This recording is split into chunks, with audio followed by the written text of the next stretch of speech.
तीन जादुई गोरिल्ला और सच्चे राजा बेटे की कहानी। एक जंगल में एक शेरनी अपने दो बच्चों सिम्बा और वीरा के साथ रहती थी। सिम्बा एकदम सफ़ेद रंग का और बहुत ही होशियार और समझदार था। वहीं वीरा बहुत ही हठी और बददिमाग था। वह कभी भी अपना कोई काम खुद नहीं करता था। वह जंगल के जानवरों को बहुत परेशान करता और जानवरों से अपने सब काम कराता था। सभी जानवर वीरा शेर से बहुत परेशान रहते थे।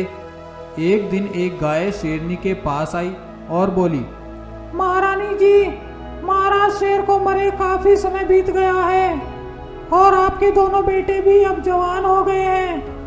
आपको अब किसी एक को तो जंगल का राजा बना देना चाहिए। बात तो तुम सही बोल रही हो गाय, पर तुम्हारी नजर में सिम्बा और वीरा में से किसको जंगल का राजा बनाना सही रहेगा? गुस्ताखी माफ हो महारानी साहिबा, मेरे हिसाब से तो सिम्बा को ही जंगल का राजा बनाना सही रहेगा। वीरा शेर में समझदारी कम और शैतानी ज्यादा है। आपको नहीं लगता महारानी जी कि सिम्बा ही महाराज बनने के लिए सबसे उपयुक्त है? देखो गाय, मेरे लिए तो मेरे दोनों बेटे एक समान है, इसलिए जब समय आएगा तो देखा जाएगा कि क्या करना चाहिए। ऐसे ही दिन बीत गए। एक दिन शेरनी, सिम्बा और वीरा अपनी गुफा के सामने खड़े थे कि अचानक शेरनी बेहोश होकर वहां पर गिर पड़ी। अपनी माँ शेरनी को बेहोश हुआ देख सिम्बा बहुत परेशान हो गया और बिना एक पल भी गंवाए वह भागता हुआ हकीम भालू के पास पहुंचा। हकीम भालू, मेरे साथ जल्दी से चलो। क्या हुआ सिम्बा, इतनी जल्दी में क्यों हो? हकीम भालू, मेरी माँ महारानी शेरनी को जाने क्या हुआ है, वह अचानक से बेहोश होकर गिर पड़ी है। आप जल्दी से चलिए। भालू सिम्बा के साथ उसकी गुफा पर पहुंच जाता है और शेरनी का चेकअप करता है और बोलता है, देखो सिम्बा, महारानी को बहुत बड़ी बीमारी हो गई है और इस बीमारी का इलाज करना बहुत ही मुश्किल है। अब तो महारानी बस कुछ ही दिन जीवित रह पाएगी। ऐसा मत कहो हकीम भालू, आप तो जंगल के सबसे अच्छे हकीम हैं। मैंने सुना है आप बड़ी से बड़ी बीमारी का इलाज कर सकते हैं। इस बीमारी का कोई तो इलाज होगा। हकीम भालू कुछ देर सोचता है और फिर बोलता है, सिम्बा, इलाज तो है पर वह बहुत ही मुश्किल है, उसमें तुम्हारी जान भी जा सकती है। हकीम भालू, आप बताओ मुझे क्या करना है? मुझे अपनी जान की बिल्कुल भी परवाह नहीं है। वाह सिम्बा बेटा, तुम वाकई एक अच्छे बेटे हो। तुम अपनी जान की परवाह किए बिना अपनी माँ को बचाना चाहते हो। तभी वीरा शेर सोचता है, अरे ये सिम्बा हर किसी के सामने हीरो बन जाता है, लेकिन आज मैं भी दिखा दूंगा कि मैं किसी से कम नहीं हूँ।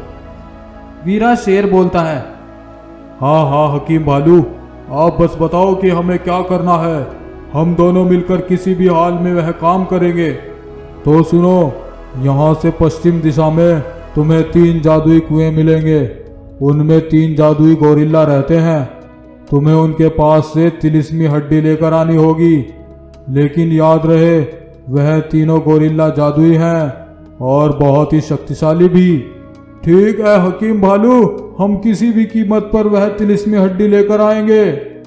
फिर सिम्बा और वीरा जंगल की पश्चिम दिशा की ओर निकल जाते हैं और बहुत देर तक जंगल में घूमते रहते हैं, लेकिन वहां पर उन्हें वह 3 जादुई कुएं नहीं मिल रहे थे।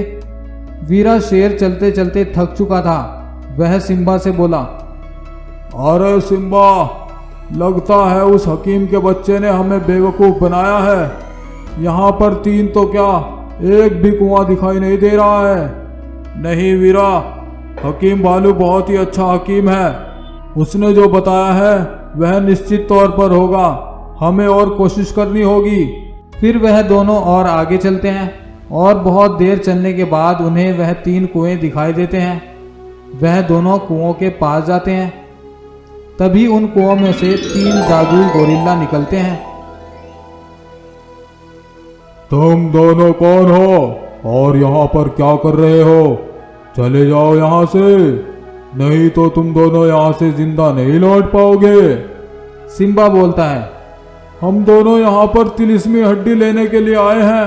हमारी माँ एक गंभीर बीमारी से पीड़ित है, उसी के लिए हमें वह तिलिस्मी हड्डी चाहिए। क्या कहा? तिलिस्मी हड्डी? वह तुम्हें किसी कीमत पर नहीं मिलेगी, लेकिन हम वह हड्डी लिए बिना नहीं जाएंगे। बच्चों, ये आखिरी चेतावनी है, चले जाओ, नहीं तो तुम दोनों अपनी जान से हाथ धो बैठोगे। वीरा शेर मन ही मन सोचता है, अरे बाप रे, ये गोरिल्ला तो हमें मार ही डालेंगे। माँ की जान बचाने के चक्कर में अपनी जान क्यों गंवानी। वीरा उन गोरिल्लाओं से बोलता है, देखिए, मैं इस सिम्बा को नहीं जानता और ना ही मुझे कोई तिलिस्मी हड्डी चाहिए। प्लीज मुझे जाने दीजिए। ऐसा बोलकर वीरा वहां से दुम दबाकर निकल जाता है और जाते जाते वह सोचता है, अरे वाह, अब ये गोरिल्ला सिम्बा को मार डालेंगे और माँ तो वैसे ही मरने वाली है। अब मुझे इस जंगल का राजा बनने से कोई नहीं रोक सकता। सिम्बा अभी भी वहीं खड़ा था। एक गोरिल्ला बोलता है, सिम्बा, हम तुम्हें आखिरी मौका दे रहे हैं, तुम भी अपने भाई की तरह यहाँ से भाग जाओ। नहीं, मैं तिलिस्मी हड्डी लिए बिना नहीं जाऊंगा, चाहे इसके लिए मुझे अपनी जान भी देनी पड़े। सिम्बा को अपनी बात पर अड़ा देख एक गोरिल्ला बोला, सिम्बा, हम तुम्हारी परीक्षा ले रहे थे और तुम हमारी परीक्षा में पास हुए। तुम वास्तव में एक सच्चे बेटे हो। जाओ, ये हड्डी लेकर जाओ और अपनी माँ की जान बचाओ। फिर वह गोरिल्ला वह तिलिस्मी हड्डी सिम्बा को दे देते हैं। सिम्बा वह हड्डी लेकर अपनी गुफा की ओर चल देता है। वीरा जब सिम्बा को हड्डी के साथ आता देखता है तो बोलता है, अरे ये कैसे बच गया? सिम्बा वह हड्डी ले जाकर हकीम बालू को दे देता है और हकीम बालू वह हड्डी महारानी शेरनी को खिलाता है।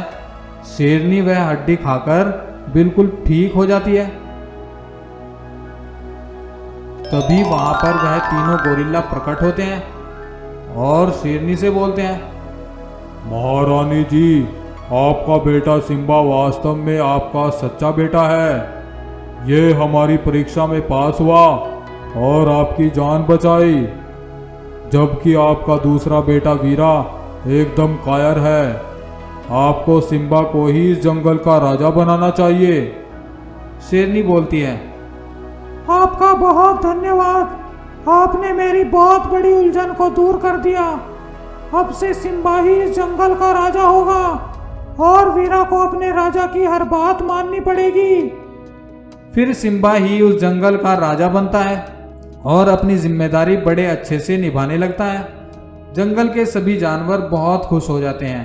तो दोस्तों, आपको ये कहानी कैसी लगी कमेंट करके ज़रूर बताएं। वीडियो पसंद आई हो तो वीडियो को लाइक और शेयर भी कर दें और ऐसी ही वीडियोस देखने के लिए हमारे चैनल को सब्सक्राइब करके बेल आइकन को दबाना ना भूलें। Thank you.